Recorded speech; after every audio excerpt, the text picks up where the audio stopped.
Oh, hello everyone! Sorry, I'm just sitting there daydreaming. It's like in a wee world of mania.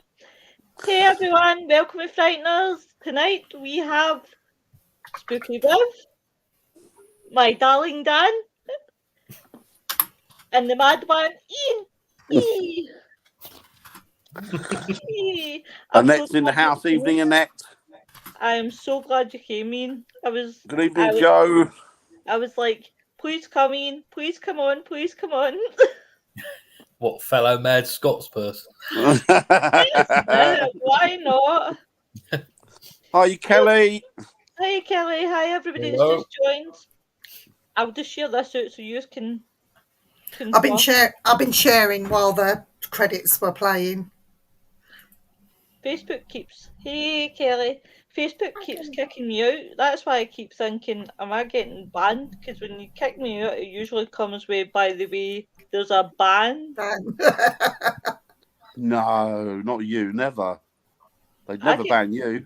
I get a 3-day ban because I told my pal I was going to roundhouse kick him. and it next thing you know, after it, like when I wrote the actual sentence and then after that I put quickly, yeah, I can see me getting banned.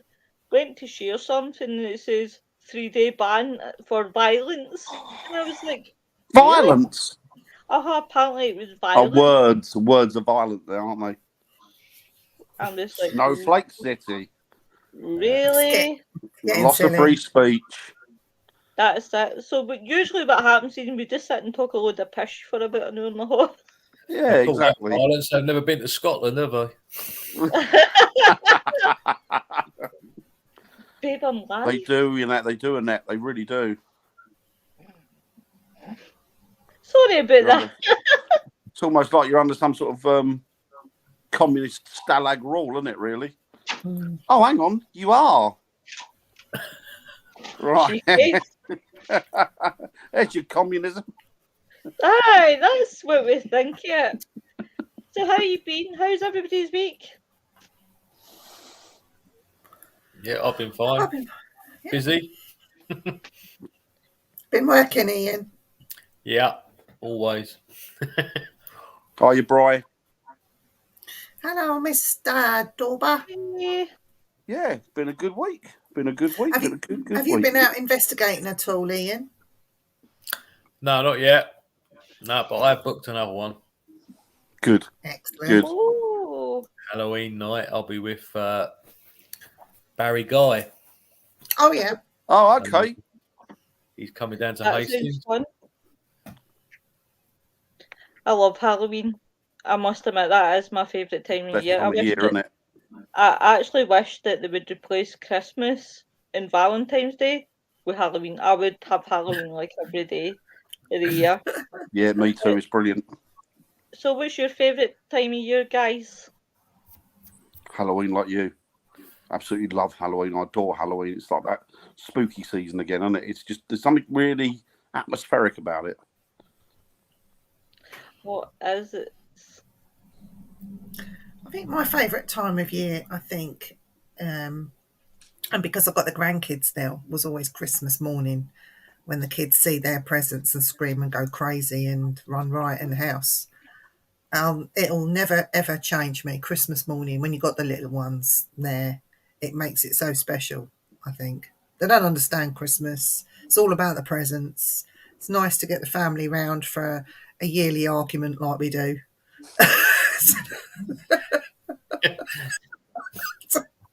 But yeah, for me, it is the Christmas for the family thing.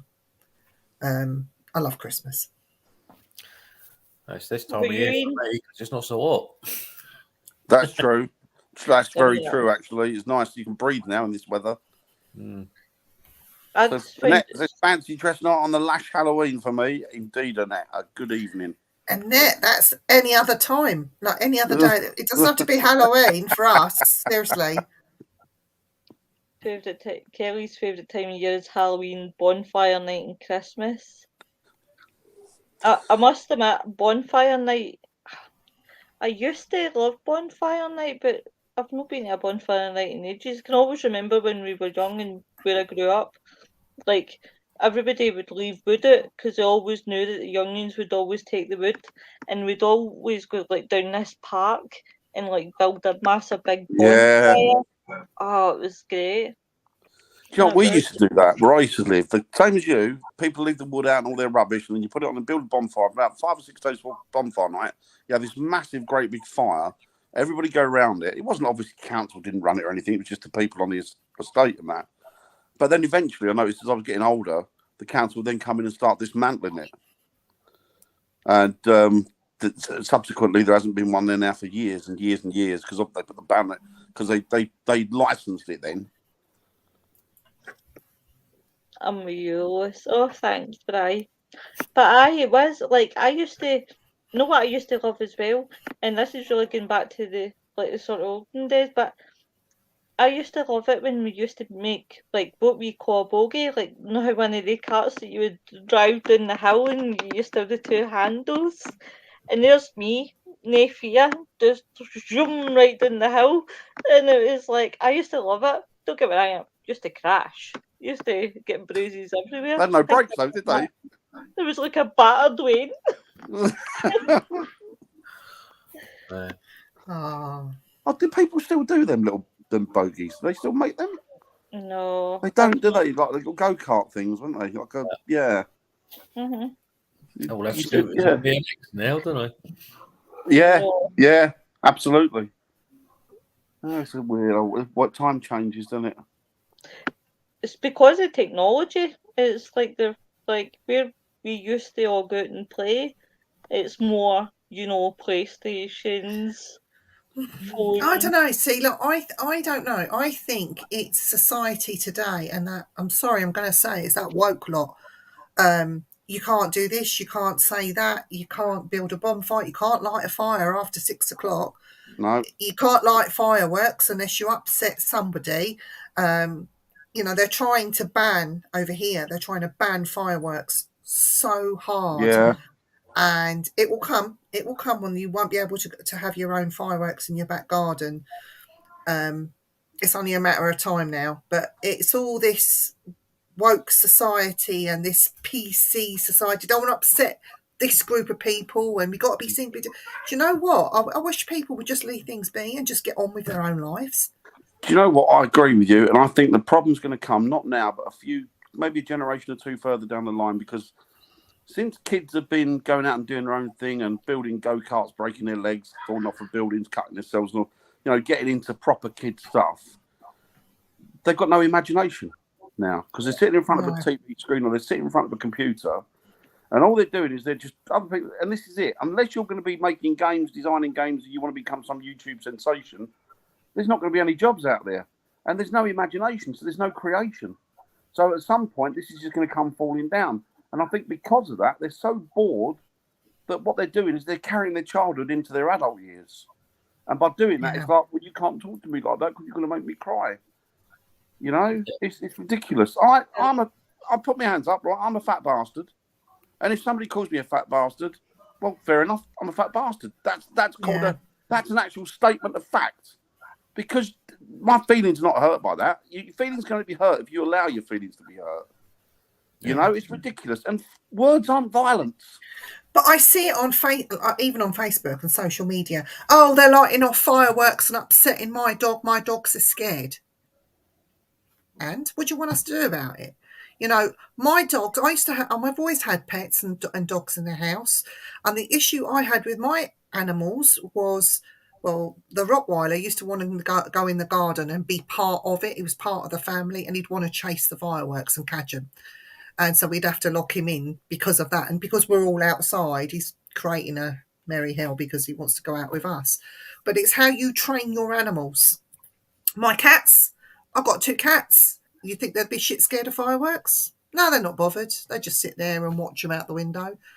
They're not bothered. And so at the end of the day, and it's like with most things, it's training, understanding, spending time with. And, I've seen people that have got a pet for the sake of just having a pet. They won't train it. And it's the same with paranormal. I talk about this younger generation. All they're interested in is lives, going on YouTube, making money. They're not actual investigators. It's just how that the society today as a whole, not just paranormal, it's gone down the tubes. It really has. And so you got me, I'm called cantankerous old bitch because I just don't care and do what I want anyway, you know.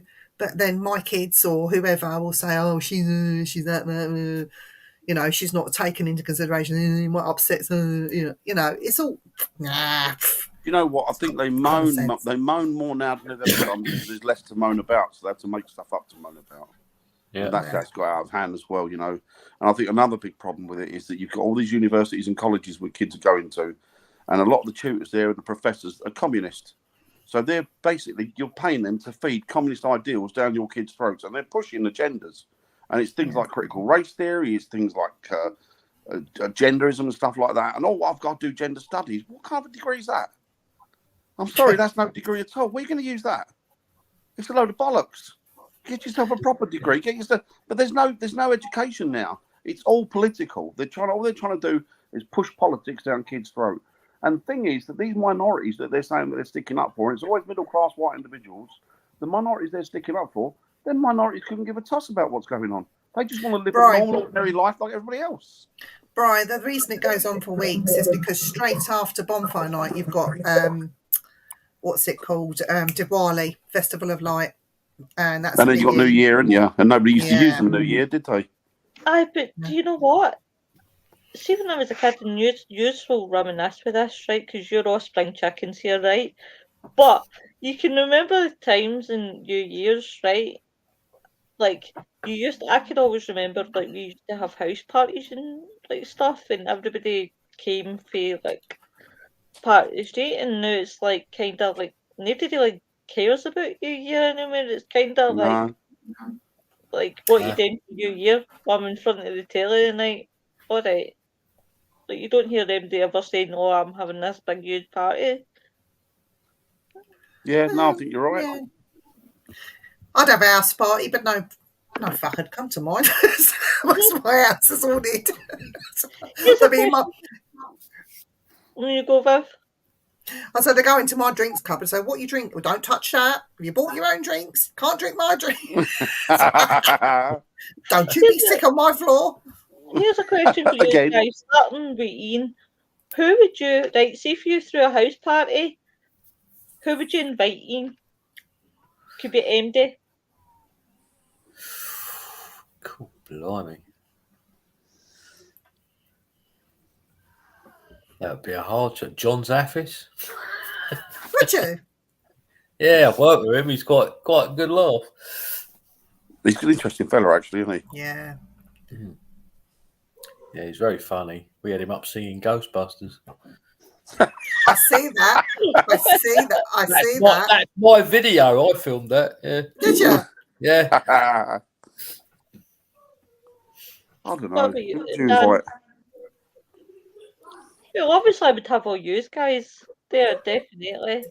I would know who I would really love, to be honest, as well to come. If I had to, I would honestly love, like, Dwayne Johnson, Johnny Depp. Come in. There's a surprise. You and every other woman on the face of the planet would love to have Johnny Depp have a dinner. I think this is a conversation I was having at uni today. Is we're talking about old films, right? Like films, like Bruce Willis films, right? And I said, I piped up and I said, Bruce Willis looks far better now than he ever did back then. Like, he's a good-looking fella. And they looked at me and they went, really? He was good-looking then? And I said, well, it must be me and older men. I said, because it must be the older they get, the more they get. It's the same thing I could say about Sylvester Stallone. The older he's getting, the more good-looking. Have you seen his face and the work he's had done now? Oh, my God. He's worse than his mother. He looks awful. I was like, holy shit. I would rather... So you wouldn't have him round for dinner then? I would love... That was a net. But I would just love to grow old aggressively. See all these people go for Botox and shit. Except I need Botox when I'm doing my counselling practice skills because I kept smiling the day. And then it was that one where I was like, I shouldn't be smiling. Why am I smiling? She put a mask on to cover it. I wish. It's my eyes that give me away as well because my eyes light up Sorry. when I'm smiling. So it would just be all you would see is the ting in the eyes. So, what's your plans for the weekend, guys? Oh, my wife's working tomorrow, so do what I like day, and Nice. then we're out for lunch on Sunday. So Oh, nice. That's a nice civilised weekend you got going on there, Ian. We're out investigating, aren't we? We're out investigating tomorrow in Essex. Oh, is that the first event? Yes, it's Yes. the secret event. Yeah. Secret event. Good luck, guys. So we're investigating this in Essex in a very interesting, strange and interesting place. So we're doing that this weekend, which Dan and I are both looking forward to, aren't we? It's going to be cold. Very, very excited. It's very exciting. Oh. First one's taking off.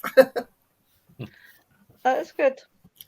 Well, we've done 2 this week, so we had the one on Wednesday, which was quite exciting because we did the live at the same time, and we managed to catch that lady.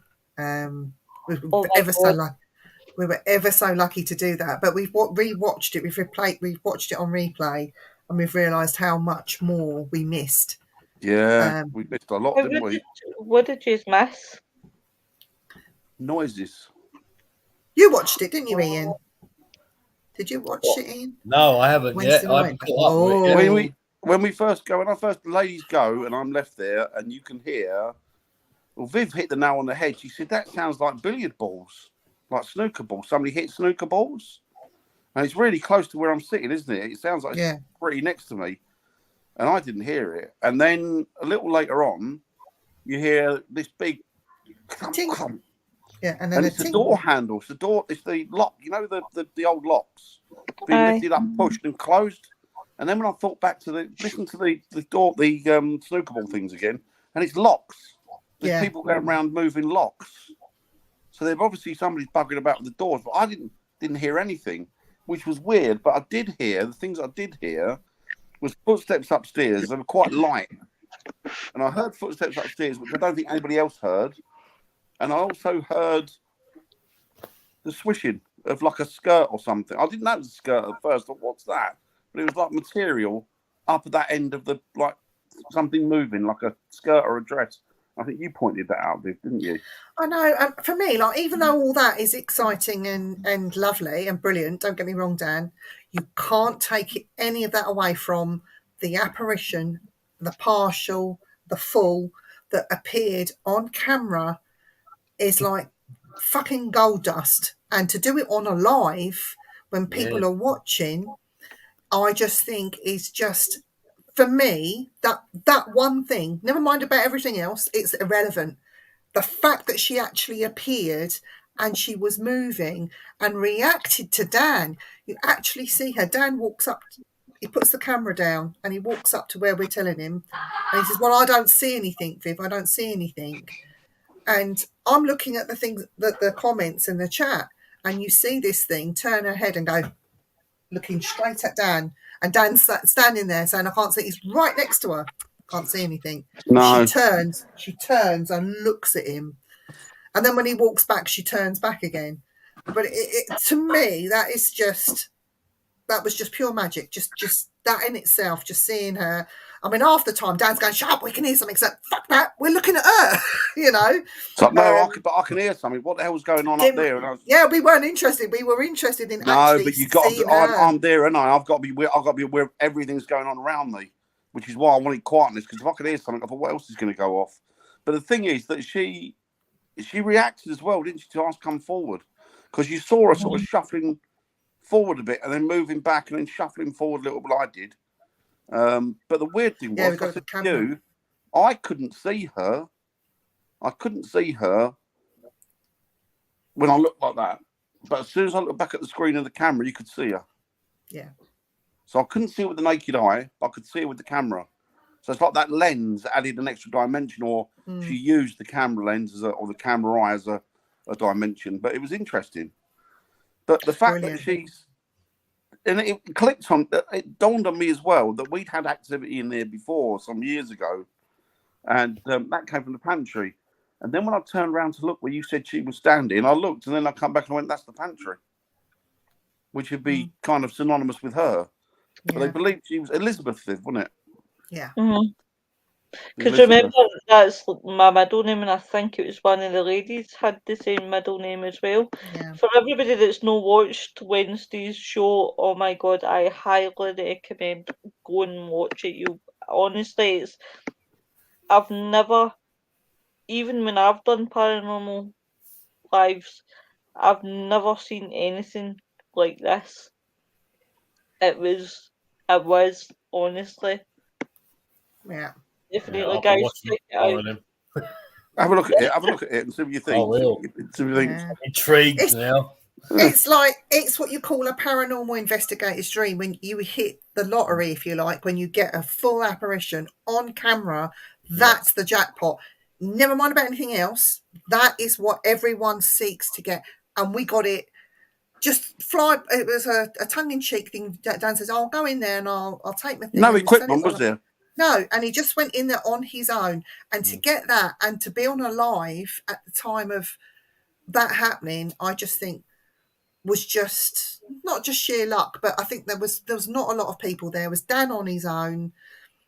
He was talking to us through, his phone and whatnot, and it was done with care and attention, really, and things gelled that night, and she was quite happy to come and just show herself. It was just amazing, absolutely amazing. And I think that's the difference in it between doing paranormal investigations and going on like a what they call it, like a night of thrills. Because if you'd have had 7 or 8 people in there shouting all over the place, and then, it's like you and it. I mean, if I'm at home and Hazel has loads of friends come round, I make my way up to the bedroom.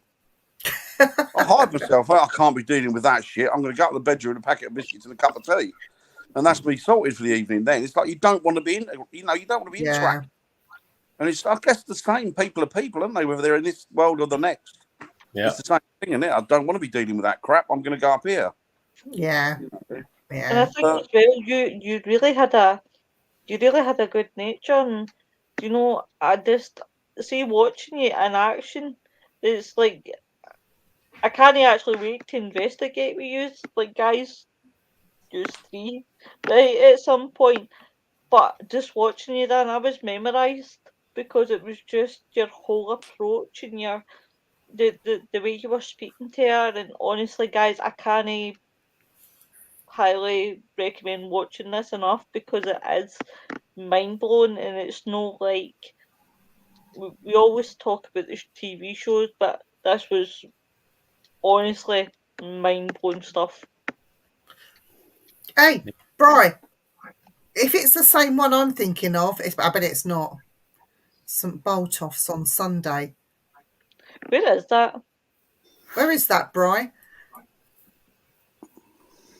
If it's the one down near my way, we'll come and meet you. We'll have a laugh. Definitely. I bet it's not the same one. Definitely.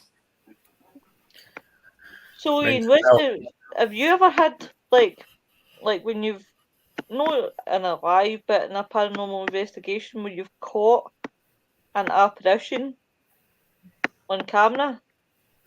Twice. Oh. In all the years I've been doing it, only twice. It's rare, isn't it? It's rare. Only one of them reacted to the camera, but no interaction like what you're talking about. It's the only time I've had it happen.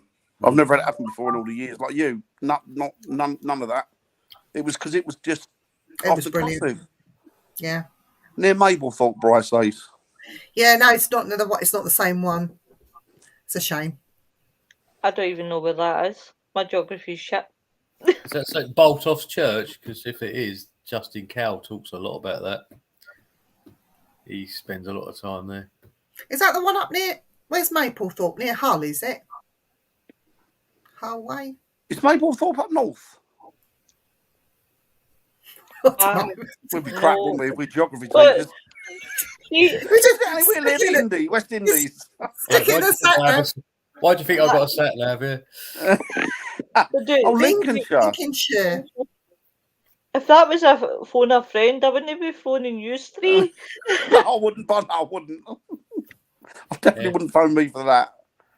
Our family came down from Scotland. I've been stuck here ever since. They leave you down there without a map. Yeah. Are you in Scotland, Dean? No, I'm in Hastings. All right, I was like that. Really? He's down south. Down the south. Can't get any Down further south. south. No, you couldn't be in the water, wouldn't you, any further? I'll be swimming. Oh, Lincolnshire. I don't know. I don't think I know that one, Brian. Maybe do we know that one, Viv? I'm sure that's the one that keeps getting boarded up and then not boarded up. Is that the ruined church of St Boltoff's? I'm sure I've heard of that. Where the I keep doing demonic ceremonies here, don't I? Yeah, black That's magic the one, practices. yeah. That one. I've done that. I did it with Adam.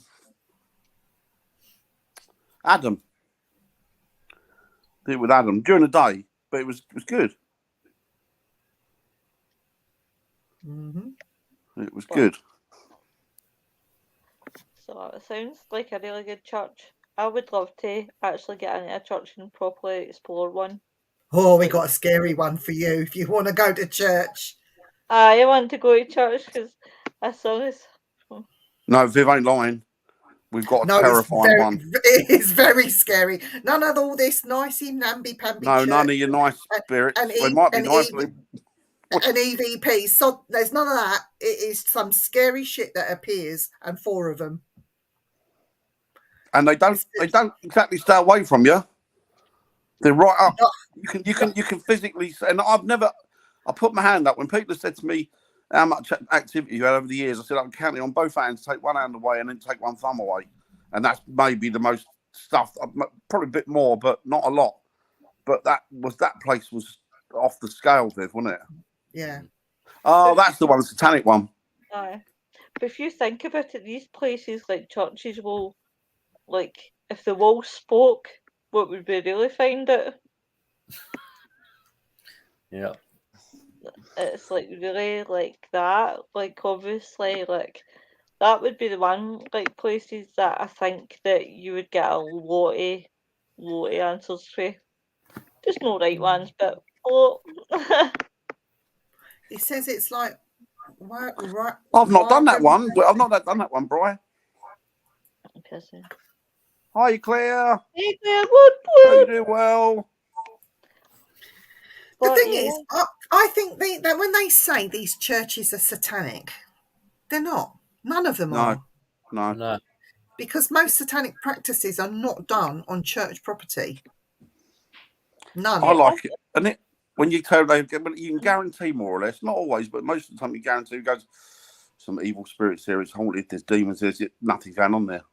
Or not a lot. And then you go somewhere where nobody's, it's a bit boring there, bang, crash, wallop, you'd have stuff going off left, right and centre. Yeah. Honestly, I would love to know what makes, I mean, when people say it's a satanic church, well, what makes it a satanic church? We love you being here, Claire. Oh, yeah. Definitely. I think people, it's just people. It's kids normally, isn't it, a lot of the time? Yeah, but then Ian would know, like, when people say it's satanic, do you think they say that because they hear stories down which are verbally spoken through the ages, because maybe kids got in and dug up one of the graves and took the skeleton out and had a bit of fun with it one night and lit some candles? That makes it satanic. It's not satanic at all. The problem with old churches is after they've been decommissioned, they take the hallowed ground thing is it's they decommission it, don't they? Which is what I thought was always weird, because if it's church or graveyard or whatever, you'd want it to be hallowed ground, but they seem to undo that when they stop using the church. which Yeah, then, yeah. of course, leads to anyone who's into the occult. Oh, let's go in here and use this building. So I think that's where they get the satanic idea. Yeah. I don't think they've ever had Satan jump into a church because I don't think he would. But No. would he take the risk just in case? As far as I know, and also and Dan would know on this, that on the pagan side and witchcraft practices, along with the Satanists, they would rather go into a wooded area somewhere, get naked, around a bonfire, maybe have their cloaks on just for the art of invisibility. And what that means is you can slip into the shadows and hide in case anyone comes. But they would do that somewhere like that rather than a church all It's day long. Skid Claire. It's Skid Brook. But Yeah, no, you're right. You're right. I don't know about Satanists. I can't speak for them, but like pagans and that, it's about nature worship. It's about glorifying nature, because for a lot of pagans, most of them, or a lot of them, depending on what line of paganism you go down, is all about worshipping the deity in nature. So the divine is in nature, divinity is nature. So it's about being at one with nature, and the whole idea of no clothing is going back to your basics. See, I'm a Satanist, and I know that the Satanic Temple not the church, not the Church of Satan, but the Satanic Temple actually have their own designated churches and have done here in the UK for many, many, many years. Only you don't get to hear about them. There's a few in America, aren't there? Yeah, and there's lots in America. In fact, there's more over there than there is over here. But they have their own churches, which are not churches. They're churches that other buildings that they commandeer and pay rent on, or even own themselves. So, they talk about these churches becoming satanic. I just think it's folklore, to be honest, personally. Oh yeah, someone's just gone in there and put a hexagram on the wall and automatically, yeah, exactly. Yeah. But you know what? You've never seen the film Pick a Destiny? I agree, Claire. The what? Sorry. Pick a Destiny. No. It's Jack Black. Honestly, guys, you should watch it. Was it comedy? I would love to dress up as the devil and just walk in. Because the devil actually turned out, I didn't realise, the devil actually turned out to be Dave Grohl, the Foo Fighters. Oh, did it? I've got the guitar pick on the wall in my son's bedroom. He's got a guitar on the wall, and the pick, the devil, the green pick, it's up in the other room. That's my son's. I think that film's just hilarious, really. But yeah, it was actually Stephen that showed me that film, and I was like, I'm not going to like this, and then I was sitting giggling at it, and especially when they did the very end bit. But I didn't realise it was Dave Grohl. It's when I was reading something, and it had mentioned that Dave Grohl was in it, and I'm sitting there thinking, no, I didn't see Dave Grohl in it. I was like, no way. And he was actually dressed as the devil.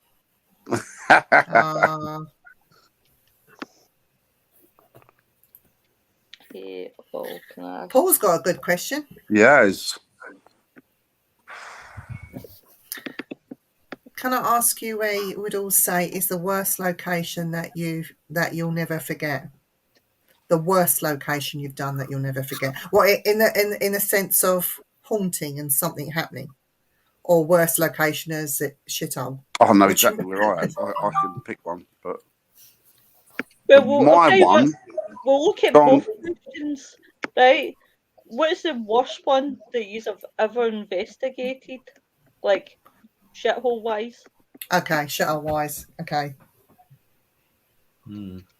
For me, I shall tell you, Codner Farm cottages. Not only there was that place a shithole, it was falling apart. The building had cracked and shifted. It had black mould all over the walls. And oh my God, what a place, Viv. One room was awful that should never be open to the public or investigators. Carpets were drenched in human urine in one of the cottages. It had dead pigeons in there, pigeon shit all over the place, and yet they use it as a museum for people to come and visit. Absolute shithole. And if I'd paid money as a member of the public to go there, I'd be asking for my money back straight away. It was awful. It was vile, and I'm surprised it didn't make people sick. You're right, but saying that, I would say that is without a shadow of a doubt the most haunted place I've ever been. To me, it's not. For me, not for you, but it was for me. Haunted by dead pigeons, by the sounds of it. yeah. EVPs. When you ask an EVP, you got coming back. Codner Castle for me was amazing because of the activity there. I mean, it was not only the fact that we could audibly hear stuff like the woman singing. Oh yeah. And you ran in there, you ran upstairs, and there was nobody there. And then you'd ask something, and you'd hear a little giggle. And then when I was downstairs with an investigator I'm no longer sort of friendly with, we did EVPs. She said something. It's just normal. It's just normal, basic, and I mean basic housekeeping never done. No, it was awful. No, it was awful. Terrible. But for activity, I think I loved it. Absolutely loved it for activity, especially the fact that you could get an EVP that said to you when I said, I'll restart the EVP, I'm ever so sorry that you cut you short because the person I'm with cut in and I'll have to ask you again. And then you heard in that sort of Derbyshire accent, it's all right, my darling. And that was it. And it was like, whoa, fuck. And then it was a massive crash. She didn't hear it, but we heard it back on the replay. I got that telephone experiment with the TV. Got that from there. Yeah. You got that from there. I mean, it's good for a haunting. It's not the most haunted I've ever done. It's not up there with the most haunted because I've been to so many others that were bigger and far much better. But it is haunted. It has got its delights, but it's such a shithole. It's now a danger to public. Yeah, I think it's got to the point now where it needs pulling down, doesn't it? Unfortunately, because I don't think you can get it back from the brink of where it is. No. But the noises, we got footsteps above us, and there was like several of us downstairs. And then you run up, or you looked up the stairs, even coming down the steps, but you couldn't see it because where the cellar is, where we were all sitting, there's a wall that blocks it. But you dive around the steps, or dive around the wall, or look up the steps, and the steps stop, and there's no one there. And then you hear him going back up, and you hear him stopping and walking above you. Phenomenal building. You get that in a lot of places. The steps is that you get in a lot of places. Not like that. That was off the scale, because we had to check where everybody was several times to make sure that no, come on, you've got to be there. Somebody's got to have been there. I mean, that place. Come on, that was a phenomenal place, isn't it? I would mark it. I mean, like you, I've done loads of them. For me, if I was to give it a mark out of 10, it would be a 7 or an 8. It wouldn't go no higher than that. But I'm like you, I've done loads of them. Nothing comes near to that for me. But that's for me, you know? Yeah. I mean, that place is off the scale. It's ridiculously, or was, you know. But then something changed in there because they allowed certain other groups in, and then all of a sudden the atmosphere changed. And it became a little bit claustrophobic in the end. It was like, I don't really want to be here doing this anymore. It's changed, and something good's not here. Yeah. What about you, Ian? What's the worst place you've ever investigated? Investigated, probably a private case. Probably the one I was telling you about, the thermal picture. I actually got stabbed in the back. So that I'll never forget, because it was Was that the one that you sent me in the picture? Yeah. Yeah. That door. Is that the one with the door? Yeah. Uh-huh. That was amazing. I'll have to send it to Dan. It really, really was. I must blow admit, your socks off. I showed my partner because I was like, I couldn't even believe that. Like, you've got this wall. Like, in normal, you've got this wall. And then when you put a thermal, to see that would freak me the hell out. A door in a wall, Dan. Uh-huh. That's interesting. And had there been a door there before, Ian, do you know, or was it? From what we worked out, it was before the house was there was a workhouse. So it was. Okay. You had the industrial door with a glass plane in it, and it obviously is on the same ground. So That's interesting, isn't it? Yeah, it So confuses. that makes me beg the question: when you're looking at it, are you looking at something that was, or are you looking at something still is, but you're looking through at a different time? Yeah, Yeah. different dimension. Hmm. I mean, the girl standing in the doorway, she was quite intelligent. We were getting. Oh, there's a girl there, spirit, or we got information off of her, and this is really weird because there was a camera in the room behind, which would have been the other side of the door, and at one point on the camera there was an EVP that said White Star. Now we were trying to find out her name, and I gave I went through the whole lot and gave the details to our researcher, and she went on everything. And she got us a list of names. We got all the names of the kids. We got the name of the two main nasty people. she wasn't on the Titanic, was she? That's what I'm wondering. This girl, we could work out. She was slightly older, and she was obviously looking after the kids generally. And we were trying to find out her identity. Anyway, our researcher was going down the list, and she recognised the surname. And she goes, "I've heard that surname before." Anyway, she was looking through her files, and she realised that this girl was related to a survivor of the Titanic that lived in Hastings. There you go. Oh God, that's crackers. That's amazing. That's interesting. That Do you know is the very worst? interesting. How are you, Robert? The worst one for me was a private case. Hey guys. And what went on in that house is ridiculous. To blood manifesting on walls, on people, face drop, like being cut and then nothing there, being physically pulled out of bed. I was pulled out by my elbow. Somebody else was pulled out by their feet. The house cracking and hearing something drop into the kitchen and then running away. We had to get an exorcist into that house. The exorcist came and did his thing and went, and that's another story in itself, but it made things 10 times worse. Seeing cats barking like dogs on the property, seeing a shapeshifter go from a person to a cat to a frog, then just disappear, bursting and disappearing. People laughing, equipment going missing and then turning up like it never gone away in the first place. Birds flying into windows and killing themselves there. The list is endless. It is absolutely horrific. And I can't tell you where it is because one of the members of the family is still alive and living there. But it's the worst, the single most place. I used to dread having to go there. But I would have to go there, and sometimes on my own as well, to just like to appease the family that were having issues. But yeah, that is the worst thing I have ever experienced in my life. Dan knows a lot about what happened there. I've told him, but yeah, not good. Not good. No. The worst one I ever did was again a private house. Always the private ones, isn't it? It's not the and it was a friend of mine was having trouble in this property. It was a early Victorian, so it's 1830s, 40s, and he bought this house, and I went in there. I'd never been around there before, and I went in there, and when I walked in this evening, I mean, bear in mind that these people are immaculately clean, spotless, absolutely couldn't get more hygienic, but the stench in this house made me want to leave. It was vile. It was absolutely disgusting. And I've walked around, I didn't say anything to them, but it was making me gag. The smell was making me gag.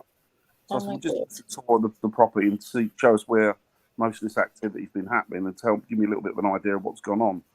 So we went down into the cellar. He had like a little cellar down the bottom of the house that he uses as an office. And he said there was bangs and knocks and stuff going there, and you can hear the steps, people going up and down the steps, and stuff was thrown from the top of the steps at the wall.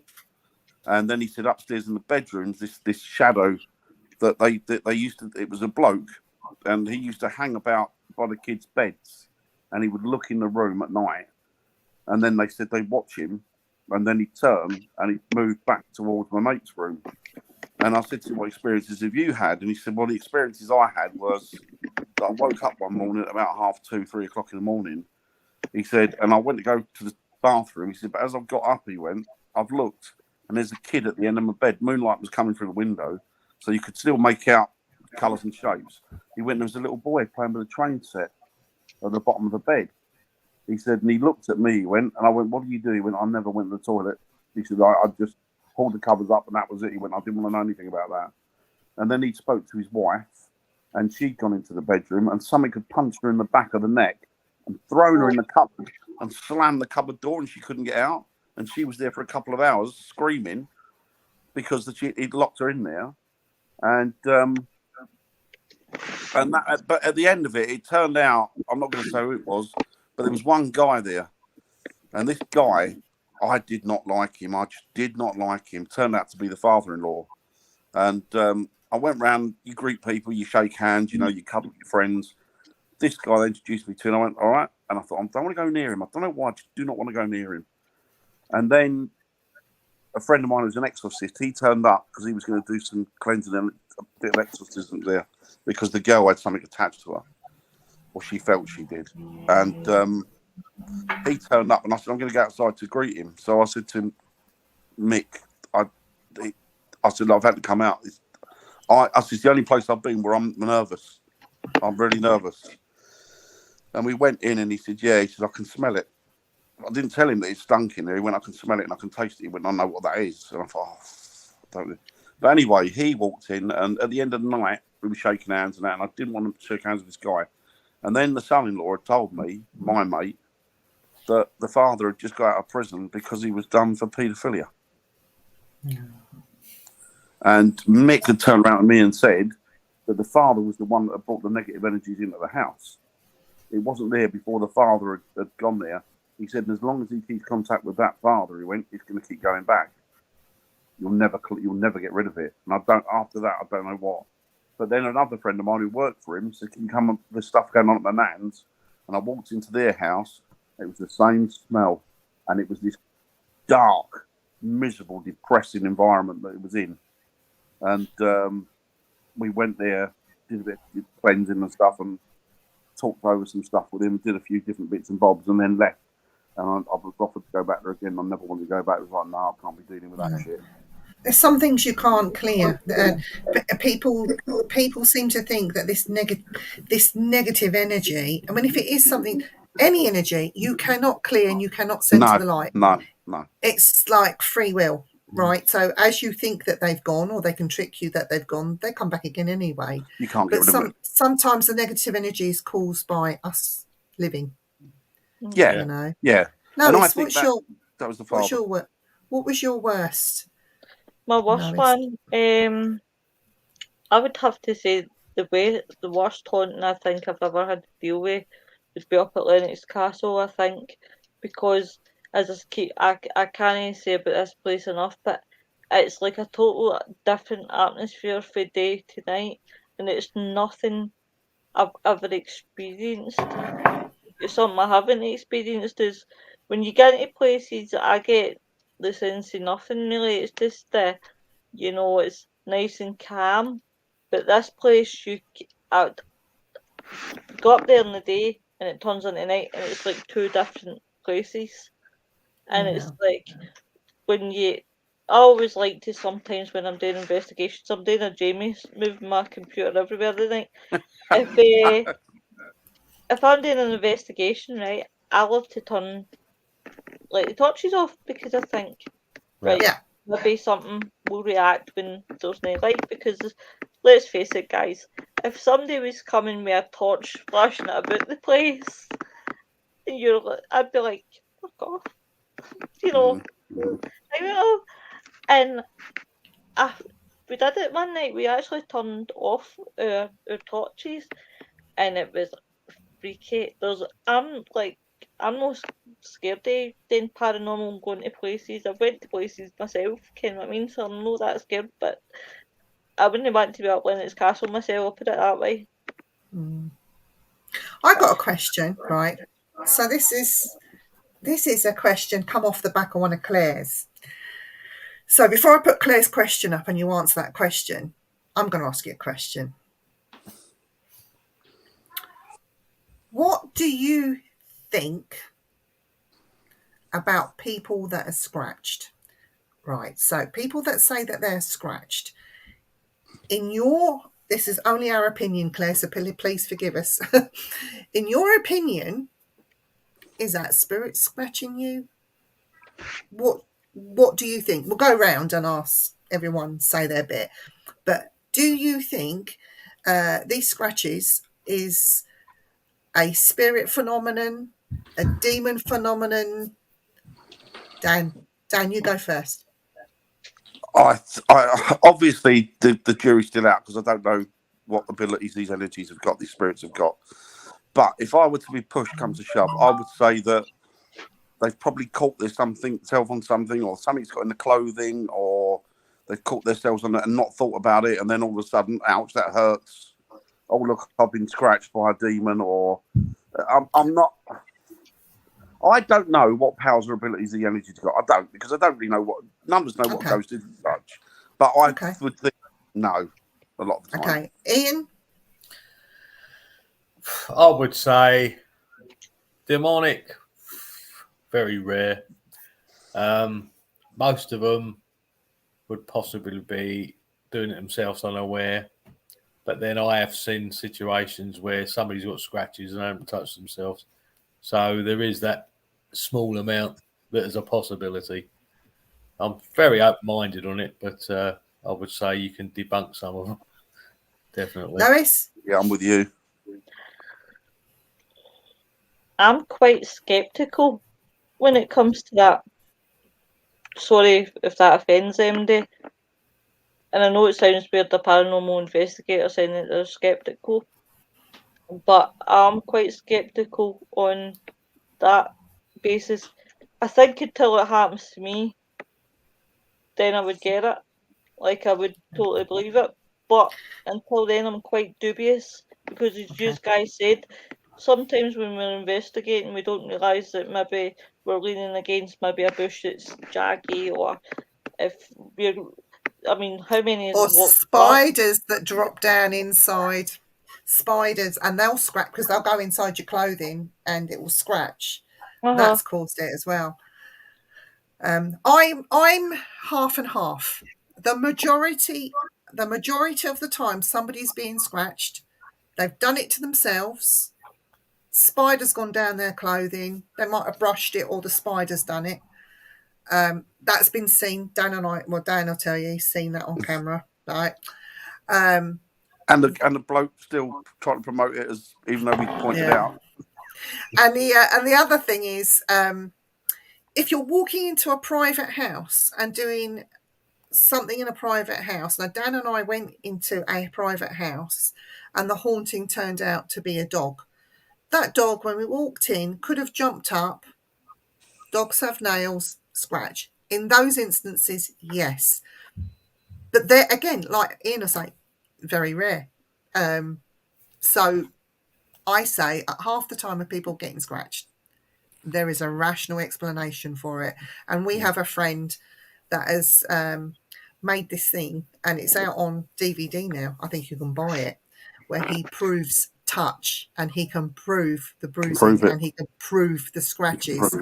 So, and I think this phenomena of people getting scratched is a recent thing that first stems and first showed itself on Ghost Adventures. So with regards to the scratch thing, I think people need to start rationalising and becoming a bit more sensible about certain situations. The first time that I ever watched it wasn't really Ghost Adventures for me. It was Grave Encounters, the film Grave Encounters. And that's really where I seen like the whole scratching, and I thought, is that really possible? Maybe it does happen to some. I'm not ruling out that it happens, but I think it's happening subconsciously. We're doing it to ourselves, or there's other factors involved. I don't think it's. Oh, plus another thing is that people don't give enough credit for is that I mean, self-conviction. You can cause these. I mean, if you think somebody says to you, "Oh, you don't look well," you don't look. Eventually, they can tell you enough. You'll start to believe it. You'll convince yourself. So I think people con themselves into half of this stuff as well. I'm not saying all of them, because it might very well be a case that people have been scratched. I'm no expert. All I'm saying is what I think my theory or belief is. But Yeah, this you is know, our, it just could our be a beliefs. case. It could be a case, but I would think 90% of the time or more is probably just they've done it themselves. Claire says, have you experienced any poltergeist activity? I've had physical scratches, right, we've done that, but never had anything shoot across the room, etc. So let's talk about poltergeist activity. Ian, let's go round. What do you think poltergeist activity is in your... I would say most cases is it's from a living person. Dan? Generally, Yeah. it'll last a couple of weeks and then stop. But then there are the hauntings that can have the same. Exactly. If it lasts for more than a couple of weeks, it's not a poltergeist. Exactly. I'm with Ian. I think what it is hasn't it been proved scientifically in recent years that poltergeist activity is not a ghost? There's theories on it. I don't think there's any actual proof, but there's theories that go along with it. Could be human. But, the human psyche. Yeah, it's very similar, very, very similar along the lines of a bit of telekinesis, which is caused by us doing it. Yeah. So that is what poltergeist activity. High emotions causing it. Yeah, I think the same. There was a poltergeist case that I've been called out to a few times, but what I hadn't been told is that both the people that were involved in poltergeist case were alcoholics, and they both continually argued and shouted and screamed at each other. So there was activity going. Not only just that, but obviously with drinking, you misplace things, you forget where you put them, you go to bed, you wake up, you have another drink. And so it was kind of, even if you have got activity going on here, we've got to scrap the whole thing because of, it's not a clean environment. We can't investigate it. But I'm with Ian. I think that it's people, it's your own people's energies that cause it. Yeah. And of course, people conflate normal ghost activity with what I mean. Say, what is a poltergeist? Well, why is it not a ghost? But so many cases, the home house, the hauntings in the home, about 50%, maybe higher, 60-70%. Ian, you see if you agree. 70% of these cases are all poltergeist activity caused by the family. Nothing to do with a ghost, with a haunting, like a proper haunting. A lot of the time, either there's been a recent death, tensions are high, it's caused certain things to happen, young children in the house don't understand things, or they've got issues within the home for whatever reason, poltergeist activity. And it's them that were causing it. Yeah, it's pretty much like that. The only problem with that as well is that can also attract ghosts in. Yeah. So you end up with a double barrel then, don't you? Yeah. I'm 60-40 in the whole situation. I agree with what Biv says about telekinesis as possible. And I think to myself, like, I've had the experience myself where I've had activity in my own house, one of the houses that I used to live in, and that mostly people would say poltergeist, but I would be more saying no, it's my mum's mum, my gran, who I was really, really close to.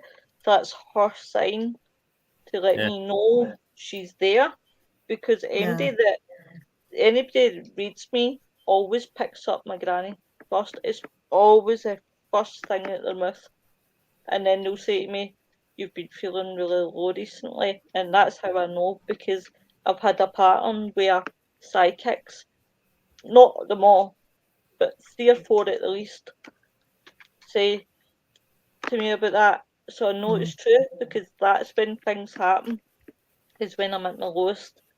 And then my gran will give me a sign that might be something like, I don't know, like misplacing, moving stuff or things like that, or doors opening. But he's got a good point, and I want to get feedback on you guys. What do you think, Lois? Robert says, thing that gets me is the ghost hunters find a ghost, and the first thing they want to do is get rid of it.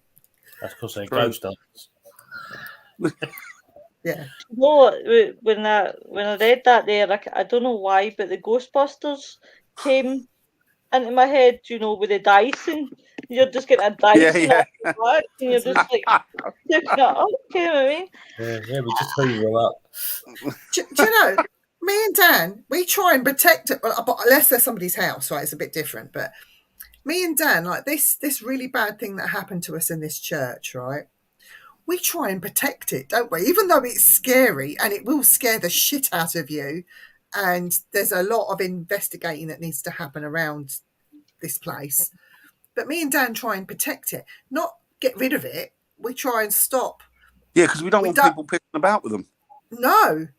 And some of the things that we've experienced, and it's been lovely. And it's right, we might have interaction with it. Leave it be. The ghost in my house. Well, I believe I might have two, you know, but the ghost in my house was here before me. And if anyone come into my house and tried to clear it, they'd be booted straight out of my door because he was here before even I moved in. So I have to learn to live with him, not the other way around, you know. So I don't think it's all ghost hunters. I think you'll find the more professional people would want to learn, keep it there, learn, respect it, go back, find the history, what's happening, when, why, who, how. That's what we go for. Not, oh, we got to get rid of it now, you know, because it's upsetting people. Learn to live with it and move on. I mean, a lot of what we do, we find out who's there, why they're there. If they're not causing a problem, it's usually fine with the family once they know what's going on. Yeah. Generally, those who are trapped for whatever reason, once you've solved their problem for them or given them what they want, they then decide to go if they want to. And it's their decision. That's the thing, isn't it? It's their decision. And it's not really a case of we're getting rid of them. No. They're moving on because they've dealt with what they had to. Yeah. Robert says here, I love this. Help you pass over, go to the light. Right, this is my opinion. You cannot pass any spirit over into the light. You cannot move them over. No. And my attitude is, if somebody was to come in here and say, oh, they're going to move this over into light, I'd tell them, fuck off. Of course you can't. Like, no one can tell spirit. For a start, we don't even know what they are. No. You know, it can't be proved. So if they're telling you, oh, for £100, I can move your spirit problem into that, because this is where all the charlatans come in. I tell them, do you know what? Feck off. You're a fraud. Bollocks. You know, their choice, not yours. Yes, exactly. I think the thing is that if you got an energy in your house, if it's not, we always say to people, don't we? Look, it's not causing you any harm. It's not a problem. If it, I always say, speak to it. Speak to it. If it does something, say, come on, not this time, please. Let me have some tip. Or, you know, look, I do respect you and you're more than happy to live here. It's your home as much as it's mine. But just let's be a little bit, you know, conscientious of each other. And I'll leave you alone and you can leave me alone or what. And generally, people have a good outcome with that. But the fact that I'm going to get rid of this, well, I mean, even if you could get rid of it, whose right is it? Who gave you the right to move it on? Who made you God? Do you know what I mean? It's no. Respect all the time. You don't work when you go into people's houses and they've got issues and problems. You're not working with the spirits, really. You're working with the clients. You're making their life easier, aren't Ian? And back me up. You're making it easier for them to live in that home and to get further understanding. Yeah. A lot of it's education. It is. Half the thing is education. Once you know what's there, why they're there, you can explain that to them. They don't notice it.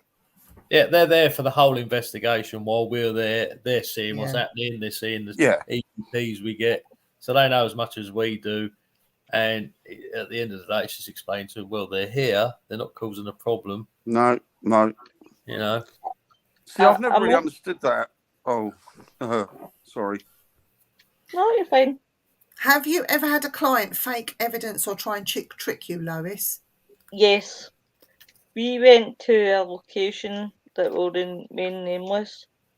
Yes, it did have hauntings, but not to the extent to what they said.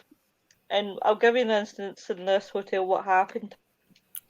we got to explore the pool as soon as the staff were about to leave. We got to feel like the full place to ourselves. And this, out of nowhere, one of the staff run up and say, quick, something's happened in here. And we went, and I went round the back of the bar, like obviously behind the bar, and walked. Now it's obvious fingerprints have been fucking done before you come in. And everybody, like, two of them was gearing up thinking, oh, great, what we captured? Lou, what's happened? What we captured? And I went, nothing. But they said nothing. I was like, it's fingerprints. It's your fingerprints where they've actually been using their own fingers to try and make prints as though somebody's been touching. And I was quite sceptical after that because I thought, no, we're not going to get nothing here because it's just like, if this is sort of what they're doing, what else are they making up? Yeah. To be fair, it didn't disappoint that night, but I was quite dubious about ever going back there. What about you, Dan? It's not so much people making evidence up. The thing that really annoys me is, and this goes to the investigators I'm with as well, when everything is interpreted as paranormal activity, and they don't think outside the box. Like if a curtain moves, if the curtains move, whoopee, big fucking whoopee do.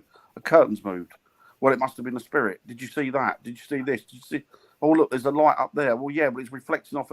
They don't constructively think about it or check or run through the. It's just automatically and then they come away. Every time you go on a ghost hunt where there's multiples of people, right? They're not paranormal investigators. They're not ghost hunters. They're thrill seekers. You go back to this is how you can tell a proper ghost hunter. I think you go back to the hub and you go to people. Have you had any experiences? They go, no, not a lot tonight. Nothing really. And then they'll ask me or you or whatever. Same with, I'm sure it's the same with Ian and Lois. Did you get anything? Well, no, not really. We got maybe X, Y, and Z. But you get back to the hub, and the first time they've been out, oh, we had this and we had that and we had that, and you're thinking, you're not critically thinking here, because everything you're talking about, not everything's paranormal. But you've come back with 300 different bloody experiences, whereas I've been there all night and had nothing. Do you know what I mean? It's like, it doesn't work like that. It's you know, if the activity was, you know, that right, then there's your proof. You don't need to look any further, do you?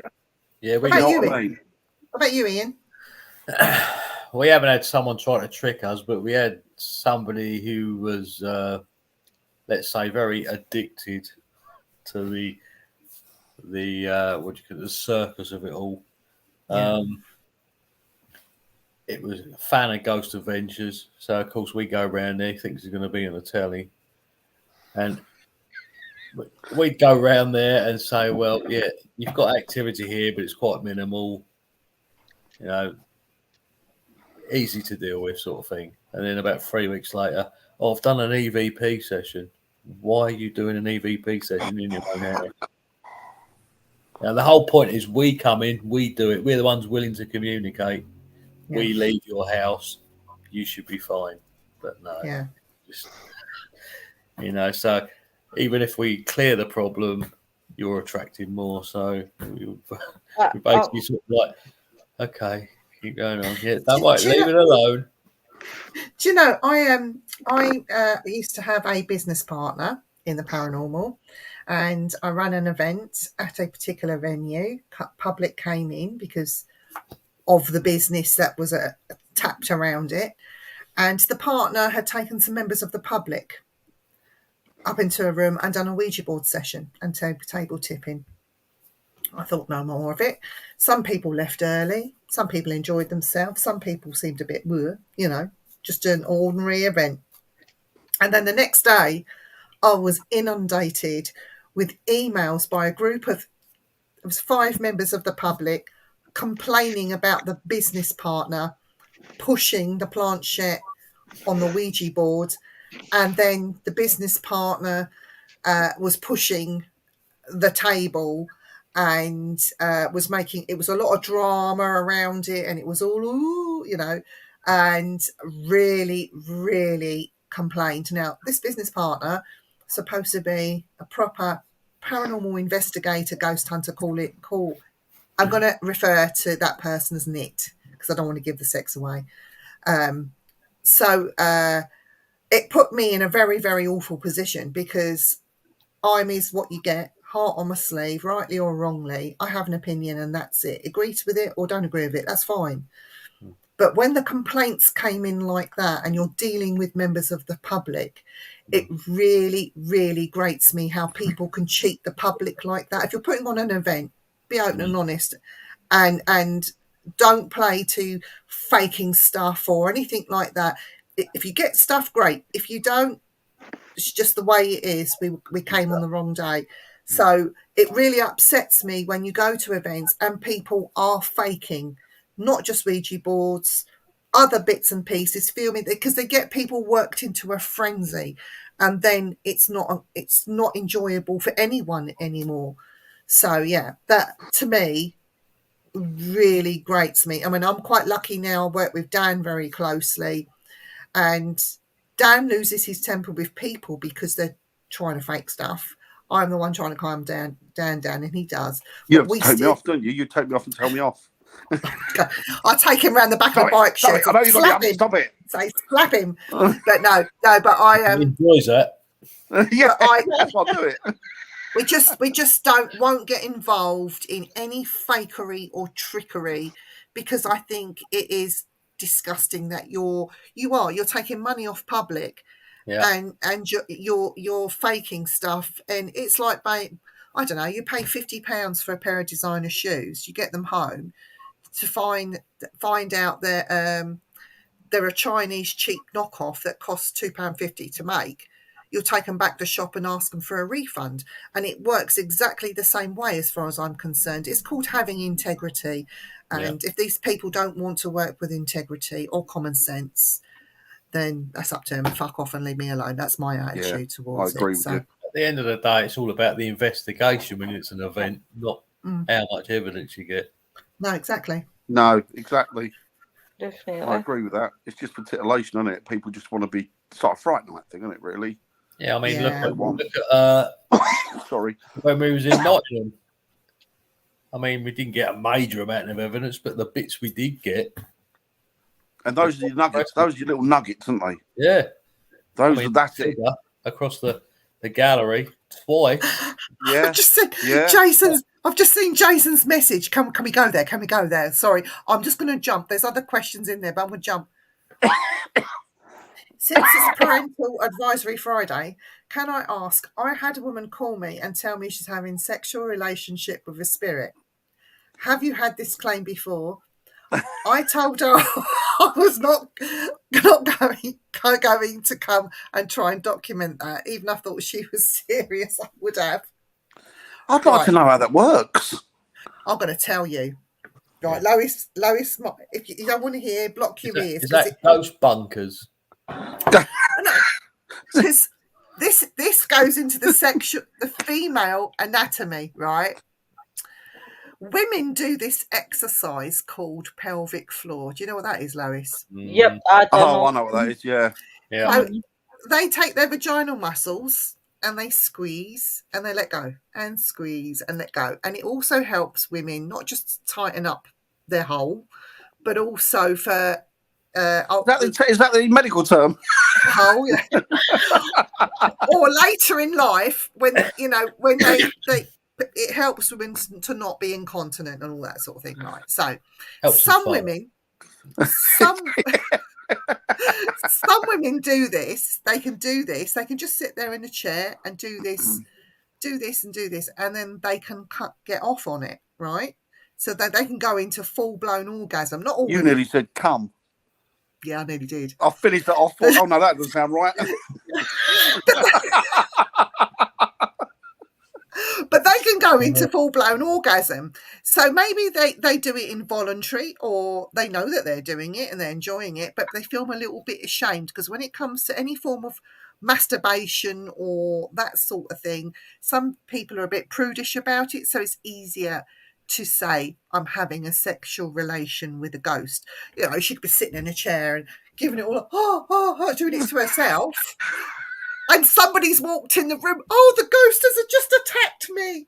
You know, it's just nah. Jason says maybe orbs are just ghost sperm.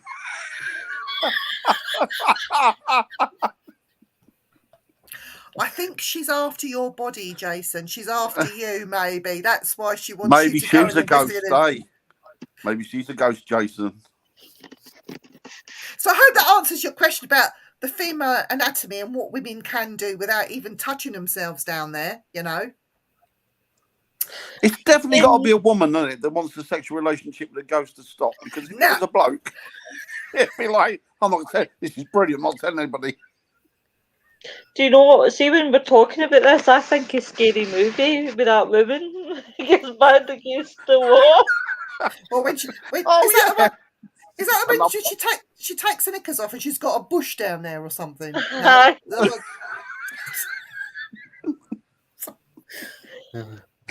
Oh dear. Well, we do have parental advisory on a Friday, so yeah, this is not for the faint-hearted. If you're looking for the faint-hearted, go look somewhere else. I agree, Robert. I completely agree. We always do. Best thing. Well, I think it depends. I think it depends. It depends on the situation. It depends. It depends on if you let's say, for example, you're called into the business and they're saying that they're seeing a man with a humpback that just runs through the building. You want to do your history, find out what part of the building it happens in, because you could sit on the top floor and it happens on the third floor. Do you know what I mean? So I think sometimes you do need to know about the history. If you're going in as an investigator or a paranormal, you want to know what's going on, then you need to do the history. You need to, because there's only different types of haunting. A residual haunting may only happen a certain amount of times in the year, within a certain month. So if you go with outside of that time, you're going to sit there, you're wasting your fucking time. So you need to find out. But the thing is, if you were doing it on a mediumship level, that's completely different. So if you're taking in a medium, they should be going in blind, but the investigators need to know. But it's like private investigations, isn't it? You go into them, but you want to know what's happening because clearly you got to deal with the person, haven't you? You've got to sit in the wrong room waiting for it to kick off, and it's happening 3 weeks doors early. down. Yeah. I mean, we'll ask the client what they think's going on, but as far as researching the property and everything, we leave that till afterwards. Yeah. If anything we've got matches up, we know we're on the right trail. You know, exactly. Yeah. Rather than being led in the wrong direction. Yeah. Exactly. It's cross-referencing. Have we not did a show on this whole subject, or am I thinking? Might have done. We might have done. Can I just say, men can perform tantric sex too. Oh yeah, Bri. What's this I'll be about? honest with you, Bri. I'm of an age now where I can't even be bothered with normal sex, let alone tantric. I'd rather have chocolate biscuits and a cup of tea, to be honest with you. Is it no Netflix and chill now? No, it's chocolate digestives and tea. In saying that, you do get Randy Ghost though, because like Dan's had his bum touched a few times now. Would have been out with him. That was with a gay guy, a mate of mine. He turned around and I went into his. We did. It was a fault, and he went. There's a gay ghost in here. Anyway, I walked in with him, and this great big grab on the arse. Oh, somebody just grabbed my arse. Oh, you lucky bastard! He went. I must admit that is a lucky ghost. He wasn't that lucky. I farted at the time. But you know what? I do think these spirits could just be having a bit of fun. They can have a bit of fun and a laugh and a joke like anybody else. There is that side of it, but there is also this serious side where I think us as human beings spoil it for the spirits. It sounds really bad. No, I think you're probably right. Well, Well, we're blaming it on the dead person, because we're ashamed of our own bodies, and I just think that's just disrespectful. I honestly do. No, I think so too. I mean, you know what? I always say to people when they say to me, "Well, you're going to go in there and you might see a spirit. Are you frightened?" And I said, "Well, I'm nervous a little bit, but at the end of the day, what you got to remember is they're just people. You're interacting with people. In fact, they haven't got bodies. One do go shop at as Rainbow Off.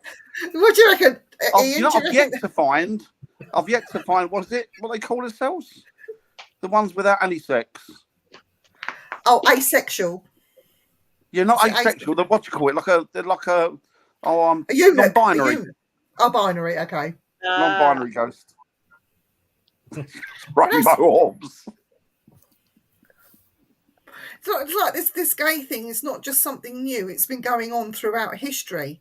So who knows? Oh, of course, gay people have been around forever. Oh, he says gender neutral. That's it. Gender neutral. Right, hang on. Oh, I've got right. Can I grab this one? Go on. For me, a ghost is a place memory or something. It's something, an image that's caught in time. It's something that replays itself. Whereas a spirit is the energy of somebody who's passed over. That's what I think. And an entity. A ghost is just a ghost. And what's an entity? I would think that an entity could be just a spirit of a person, or it could be a spirit of an entity. It could be something like a elemental, something like that. I think an entity carries a big.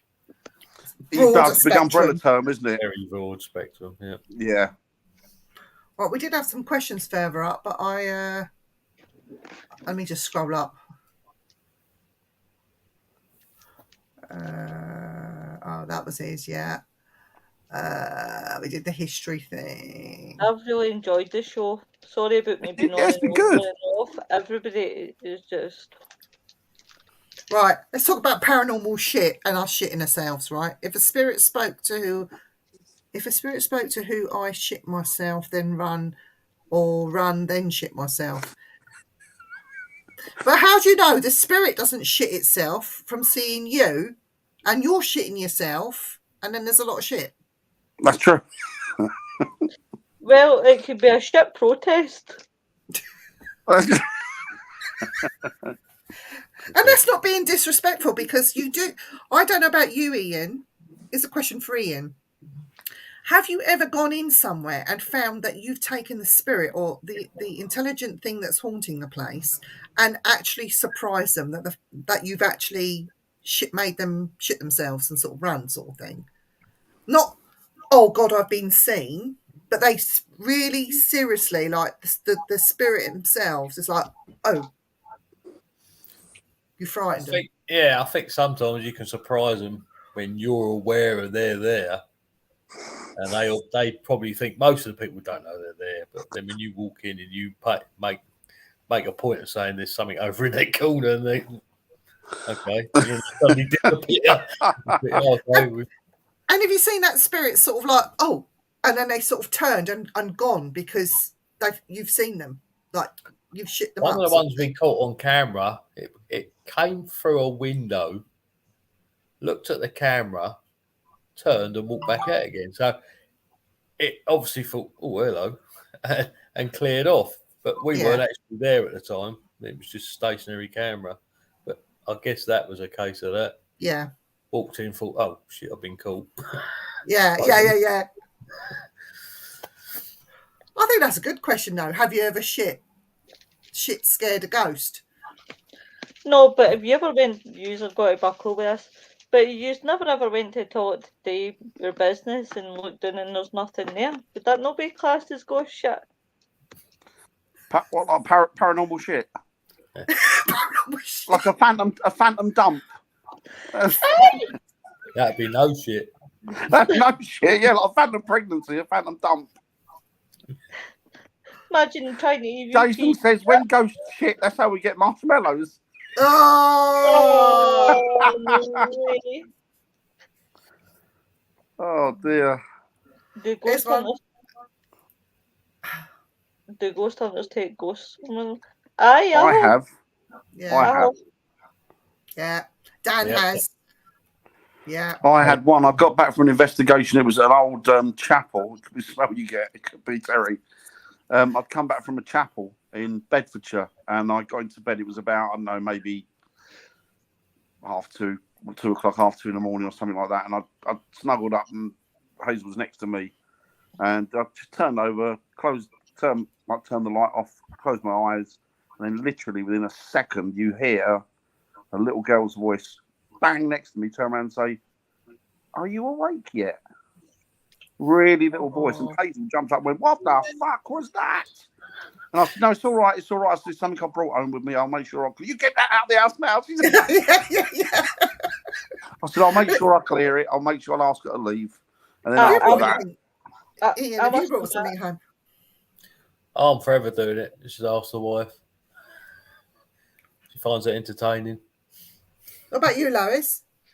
Oh, aye, I've brought stuff in, but do you know what? They've never ever done me any harm. The only thing No. they've ever done, Yeah. which was quite comical, is that they set off when we used to live in the house before what we're in now. It set off the house system, and all the times that Stephen lived before he met me, it's never ever went off once. And then, like, the night it went off, Stephen actually had to physically phone the company it was from to try and get them to get a number, like the security code, because he didn't know it, because he'd never used it. So then the guy told him what the code was, and he put it in 3 times, and it just wouldn't silence. So he had to hit it with a hammer. He had to physically actually break it to shut it up. bloody hell. And then he says, "See what you fucking brought home," and I was like, as long as it, and do you know, my sister will say to me, "Aye, but see, that's your nose. You just want to be nosy, and now you brought fucking folk home with you." So you're talking. You got a point though. Or Deborah says, maybe they fancy you. See, to be honest, let's be fair. If you have another half that's got a ghost, that's great, because you've no cunt to nag you or do your nothing. So if that's the sort of relationships that is, then I'll marry a ghost myself. Yeah. You can never get a ghost plumber to follow you home, can you? I need the toilet upstairs needs a bit of salting, but Oh, dear, it's so funny. But they say follow you home. But I mean, I've been in situations where, you know, people have, and it's been worked out by somebody. You sit them down, you go through them, you try and piece a bit of information together, and people have been just walking along the street, and something's obviously clocked onto them, like the look of that person, and just followed them because they're everywhere, aren't they? Spirits are everywhere. Do spirits know what sex they are? Of course they do.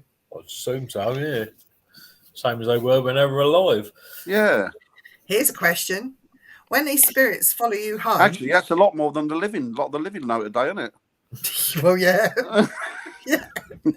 But when these spirits follow you home, are they watching you doing the do and having a normal relationship with the wife or the husband or whatever?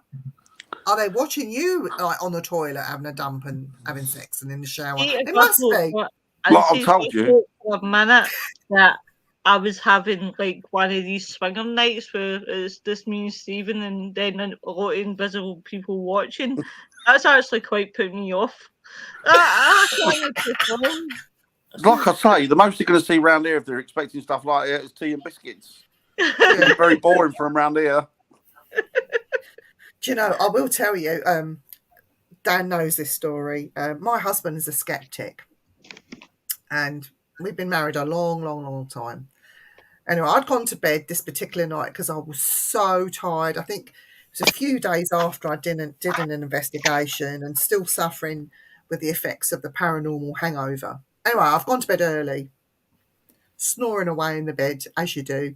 Husband's got into bed, fought me for a bit of a duvet cover, got his shoulder under, turned round, said his back to me, making himself comfy, you know, with his pillow to go to sleep.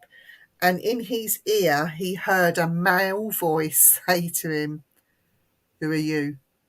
He said he jumped up out of bed, shit himself, and looked around the house to make sure there's nobody broken in. So they're definitely watching.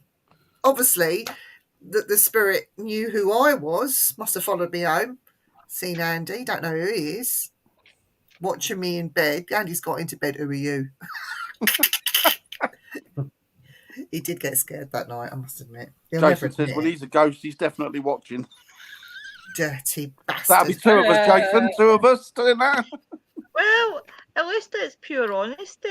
That Oh, when he's yeah. a ghost. Yeah, I'm but if these spirits, if they're right, I'm going to get disgusting now. So this is a warning. Turn your ears off or turn the volume down if you don't want to hear. So these voyeur ghosts, if they're watching the living doing the do and they're knocking one out, is when they've reached their climax, is that stuff that shoots out, is that ectoplasm? Is it really something else? I would be worried in case it hit one of the ghosts in the eye. Jason says, I'm going to be like, she didn't do that to me when I was alive. Yeah, but these are like, they're disgusting. It's a disgusting subject, but there are genuine questions. What actually is ectoplasm? Does it even exist? And if it doesn't exist, what is it? What I would be more wanting today is, as spirit, is I would hope that there was an Ann Summers or something, or if I seen sort of Ann Summers stuff, I'd be picking it up, trying it on. Terry says he'll let us know when he's gone. Oh, Terry's disgusting. If spirits or energy, they must have a field down the internet. Yeah, absolutely, Robert. I bet they do. Yeah, they do. But guys, it's been a really good night. Ian, I can't begin to thank you enough for coming on. You're very welcome. It was good to be on. Ian's being the voice of reason tonight. You should come on again. Yeah. Yeah. But guys, definitely, I'm going to wrap it up here because I've got a boy that I'm due to hang upside down. Oh, bless him. You leave Tommy Lee alone. Who says I'm speaking about Tommy Lee? I can be talking. The sexy, voluptuous Stephen. You leave him alone. I'll fucking send him, don't you? Yeah, we'll do a wife swap. You can have Dan. Have you got biscuits?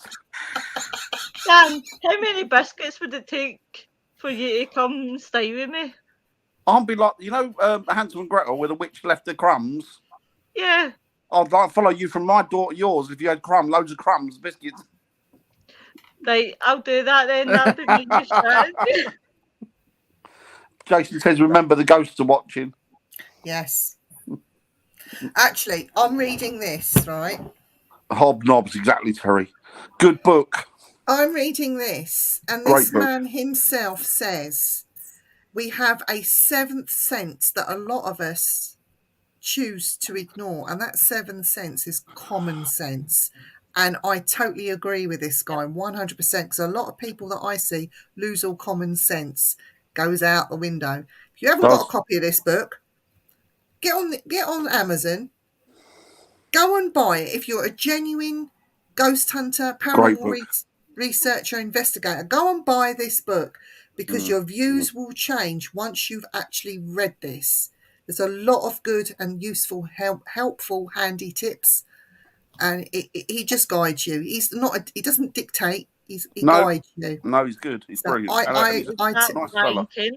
I can't pronounce his second name. I'm so sorry. How do you pronounce his name, Ian? Kano. I call him Kano. I do. He told you off, didn't he? Yeah, Kano, Volcano, Kano. It's Kano. Volcano. Yeah, that's a cracking book, actually. Really good book. Go and buy it. I've got a copy of it. Definitely. What are we speaking about next week, guys? Just mere random shite. Yeah. Yeah, random shite.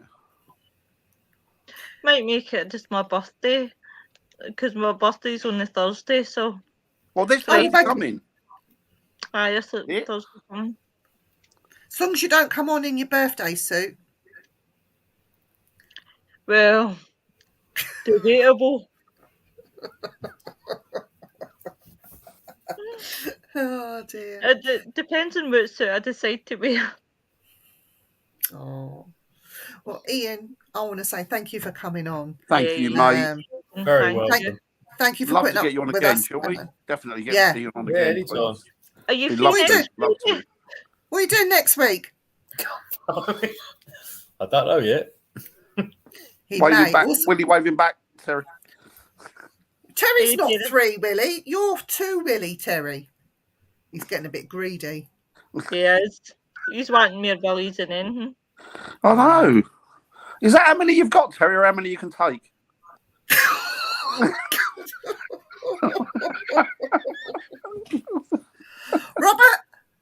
Robert, no, He's a thank good lad, you. Terry. Very welcome. Thank you. Thank you, Thank you, Robert. Robert. Thanks, buddy. Thank you. Thanks, We'll be Brian. back. Thanks, We're- everybody. we're Kelly. back. We're back next Tuesday, and we don't know what we're talking about next Tuesday on things, but the Jar of Doom will come out at the beginning of the show, and we'll talk about whatever that subject is That sounds at the good. beginning of the show. So that'll be one to One for watch. each. And then on Wednesday, next Wednesday, who have we got on, Dan? I don't even know. I haven't got a clue. I can't remember. Somebody's on next Wednesday. Look out for the posters. And I don't know if William's on this weekend, is he? Or has he done? No, he was Is last William on, I don't know. is William on tomorrow morning? Or tomorrow evening for America? It's 10 o'clock our time, isn't it? Oh, well, 10 at night. Or 10 in the Yeah. morning. Our time. So he'll be, I think, is he on tomorrow? I'm sure he's, maybe I'm wrong. No, I don't know. But there'll be a Maybe I'm poster wrong. on the Simply Spooky. And also some great news. We have a new show that will be filling in the gaps on the weeks that William is not on. And we have the brilliant Jenny Sullivan-Sanashi coming on. Nice lady. Absolutely. Freaking loving it. Living life. Very nice lady. Very knowledgeable lady. And on Tuesday at 7 o'clock, we have Paul Rook's Mysterious Worlds. So if you're interested in that, if not, then hop along to Things Network and you can watch us talking about something out of the Jar of Doom. But whatever you're doing, if you're out the weekend, stay safe, guys. Yes, have a good one. See you later. Take it See easy, you next everybody. week. Stay safe. Have a good week and weekend, rather.